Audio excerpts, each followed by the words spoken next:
Assalamualaikum warahmatullahi wabarakatuh. Oke Mbak, di video kali ini Simbah ingin berbagi lagi sebuah materi, di mana materi di sini Simbah ingin mempersamakan atau menyamakan ya dari ketiga metode yang cukup terkenal. Yang pertama metode SNR atau mengandalkan support dan resisten. Yang kedua metode supply and demand, dan yang ketiga metode smart money concept atau SMC.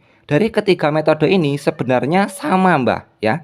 Kalau teman-teman sudah bisa mengupas apa itu SNR, apa itu SND, apa itu SMC, itu jika teman-teman gamplokkan ya atau gabungkan, itu sebenarnya konsepnya itu sama. Dari ketiga faktor ini sama. Tetapi kalau yang belum bisa menguliti secara matang, ya mungkin anggapannya beda, pasti bingung ya. Tetapi kalau teman-teman nanti di kemudian hari sudah memahami betul dari ketiga metode ini, nanti pasti, oh alah, ternyata tuh kayak gini tuh. Oh alah, ternyata itu sama saja. Pasti nanti teman-teman berpikir seperti itu. Nah, di sini Simba akan coba mencari persamaannya. Yang pertama, kita akan pahami dulu metode SNR atau sebagai sarana support dan juga resisten. Untuk para trader SNR, itu yang pertama pasti dia akan mencari atau menggunakan garis trendline untuk menentukan di mana high dan low yang valid. Nah, taruhlah ini pergerakan market dalam keadaan bearish, Mbak, ya. Ini kan high. High ini lebih rendah, high ini lebih rendah. Ini low dan low ini lebih rendah dari low sebelumnya, low ini lebih rendah dari low sebelumnya. Jika sudah ada dua, minimal maksimal tiga, ya, konfirmasi. Nah, ini bisa kita tarik garis trendline. Kita tarik garis trendline jebret seperti ini. Tarik dari sini jebret seperti ini. Dari sini kita sudah bisa melihat, Mbak, ini merupakan low, high, low, high, low, high, ya. Paham Mbak ya? Nah, untuk para trader SNR, dia akan entry mengikuti tren. Yang pertama dia melihat dulu trennya ini arah kemana. Oh, trennya bearish. Berarti untuk para trader itu rata-rata dia akan entry pada posisi high. Ya, saat dia sampai high dia akan sell, pasang stop loss di sini. Lalu saat turun sudah dijajar dengan garis trendline, dia akan TP. Lalu tunggu dia naik lagi. Saat sampai pada area high dia akan entry sell lagi. Lalu TP pada area low atau area support yang sejajar dengan garis trendline. Begitupun seterusnya. Lalu keluarnya di mana? Keluarnya jika seandainya garis trendline ini sudah terjebol, ya. Nah, jadi di sini misalkan nih, garis trendline sudah terjebol seperti ini. Dari sini ini kan naik ya. Ini sudah terbreak, naik ke atas, terjebol. Lalu apa yang dilakukan para trader SNR? Dia tidak akan entry dulu Mbak saat terjadi break seperti ini. Dia akan menunggu market tersebut retest ya, masuk turun terlebih dahulu, lalu membentuk sebuah konfirmasi candlestick bullish atau bisa juga dominant break, bisa juga CB1, baru dia melakukan entry posisi di sini, pasang stop loss di bawah sini. Ya, karena apa? Karena market sudah reversal atau sudah ada ciri-ciri pembalikan arah, darinya bearish akan menjadi bullish. Kenapa? Karena sudah ada sinyal pembentukan atau sinyal garis trendline itu sudah terbreak. Maka saat dia kembali retest, para trader SNR itu akan siap-siap entry buy menunggu saat ada konfirmasi candlestick bullish. Nah, di sini dia akan entry buy, pasang stop loss di sini, maka harga akan condong mengalami kenaikan. Nah, ini merupakan konsep ya, konsep dari trading model SNR Mbak. Jadi cara entry mereka itu ada dua. Entry pertama itu yang entry ekstrim ya. Dia akan entry pada area pucuk-pucuk ya, pada area high, high, high. Karena apa? Karena trennya sedang turun. Kalau trennya naik berarti dia entry-nya di area low, low, low, low ya. Lalu dia akan stop berhenti saat terjadi sebuah breakout ya. Saat area high yang sejajar dengan low di bawah sebelah kiri itu terbreak, maka mereka para trader SNR itu akan berhenti sejenak. Dia nggak akan entry ya, karena otomatis SL mereka itu terkena. Saat SL mereka terkena, ya itu mengindikasi bahwa market akan mengalami kenaikan.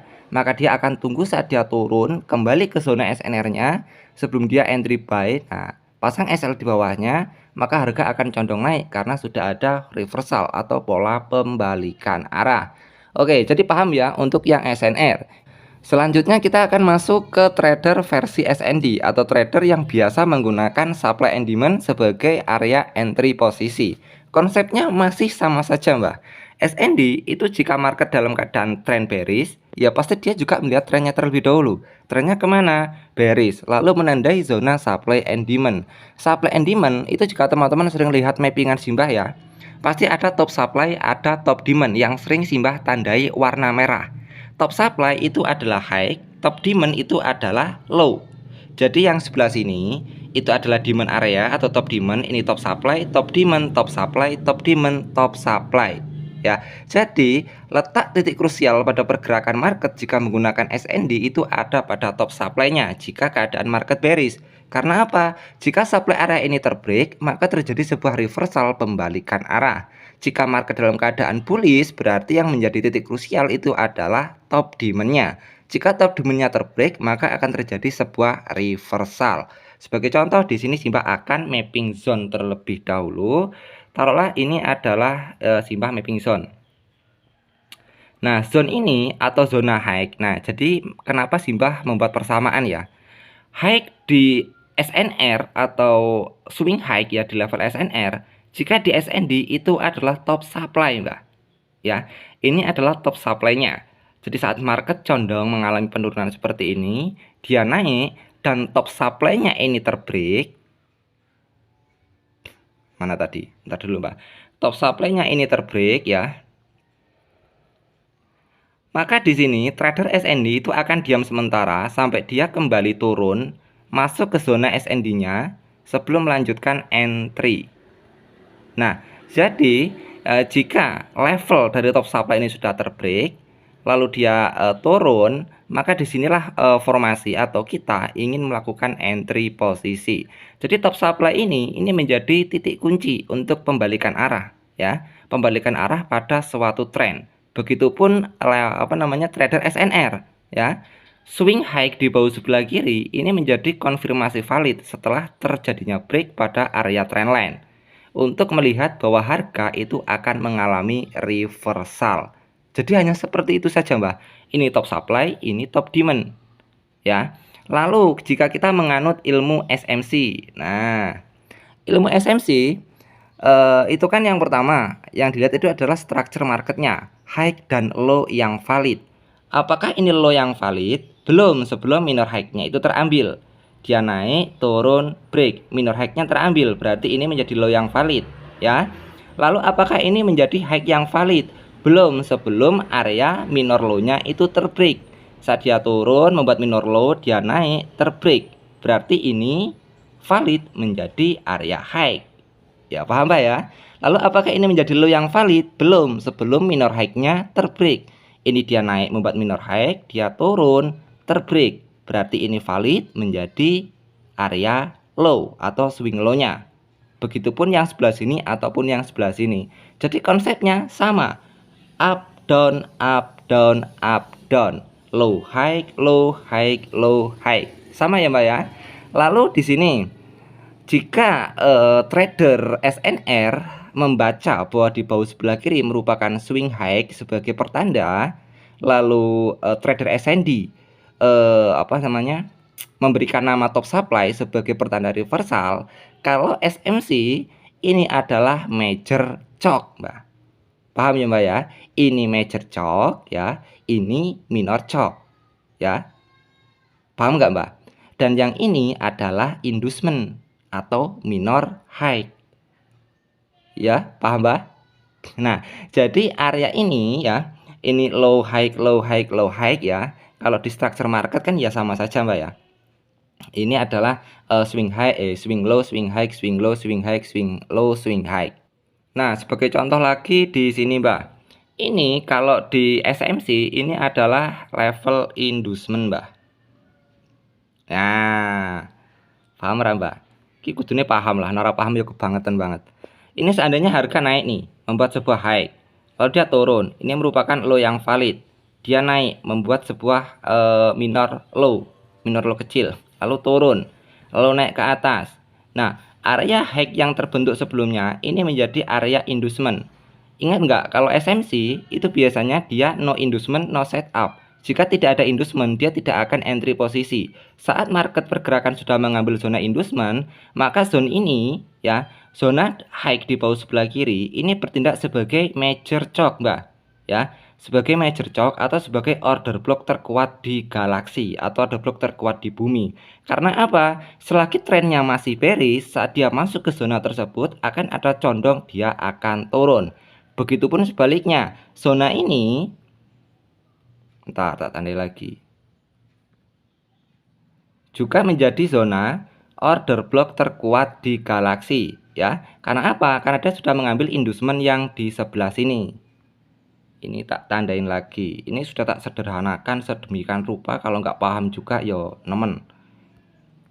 Dia turun, naik, turun. Inducementnya sudah terambil, ya. Berarti low yang sebelah sini, Mbak, ini valid menjadi area order block terkuat di galaksi. Saat dia masuk ke zone tersebut, terkadang dia ada false breakout sedikit. Sebelum itu dia melanjutkan kenaikannya. Zone inilah yang disebut sebagai zona order block terkuat di bumi. Dan satu hal lagi yang perlu teman-teman pahami ya, dalam konsep baik itu SMC, SNR ataupun SND itu tidak ada metode baku yang benar-benar valid atau kuat banget bahwa zona tersebut menjadi zona yang nggak bakal ditembus. Faktanya kenapa?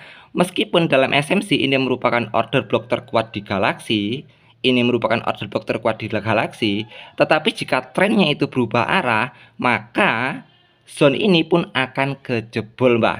Tetapi yang enaknya, jika zone ini terjebol, berarti sudah ada tanda-tanda reversal.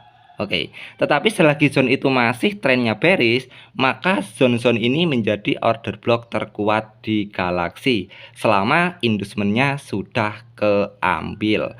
Tetapi jika seandainya trennya itu akan berubah arah atau zona order block terkuat di galaksi ini terjebol, sebagai contoh seperti ini lagi, dia naik terjebol break seperti ini, ya, maka zone ini, Mbak, ini sudah terjadi sebuah major choke atau ciri-ciri reversal. Kalau yang ini hanya pullback. Setelah major choke atau order block terkuat di galaksinya atau swing high pada level SNR atau top supply pada materi SND itu terjebol, maka valid harga akan terjadi sebuah reversal. Dia akan turun mengejar zona order blocknya sebelum dia melanjutkan kenaikannya. Jadi disinilah level entry point kita. Pasang stop loss di sini karena sudah ada ciri-ciri reversal. Dari sini harusnya paham, Mbak. Oleh sebab itulah kenapa ya Simba itu mencoba menyederhanakan dari materi-materi tersebut itu bukan menghilangkan konsep intinya, Mbak, tetapi lebih ke agar orang-orang yang baru belajar forex itu jauh lebih mudah memahaminya, ya. Seperti itu, Mbak. Jadi antara materi SNR, materi SND ataupun materi SMC pada dasarnya konsep yang diambil itu sama, cuman perbedaan saja dalam apa ya? Dalam pendalamannya saja, Mbak. Di dalamnya itu ada nama-namanya dan juga istilah-istilahnya. Kalau teman-teman sudah mengupas semua sampai ke akar-akarnya, materi SNR misalnya, lalu materi SND, lalu materi SMC, lalu coba kalian gabungkan ketiga materi tersebut, nanti pasti akan melongo. Oh alah, ternyata konsepnya itu sama saja tuh pada dasarnya. Pasti akan berpikir seperti itu. Kenapa Simbah bicara seperti ini? Karena dari ketiga materi tersebut Simbah sudah kuasai semua, ya. Dan setelah Simbah gabungkan, Simbah ulik-ulik lagi, Simbah korek-koreksi lagi, ternyata memang ya cuman kayak gini doang sebenarnya. Pada intinya itu sebenarnya sama. Oke, dari sini paham, Mbah ya. Jadi trading itu nggak usah dibikin ribet-ribet, Mbah. Kalau ada yang enak, ngapain cari yang ruwet kayak gitu loh. Semoga video ini bisa membantu teman-teman ya dalam menganalisa market ya. Tujuannya Simbah di sini bukan untuk menghilangkan inti dari konsep atau materi tersebut, tetapi lebih ke menyederhanakan agar yang baru terjun di forex itu cepat mudah paham. Oke, Mbak, semoga video ini bisa bermanfaat. Salam dari saya, Simbah Info.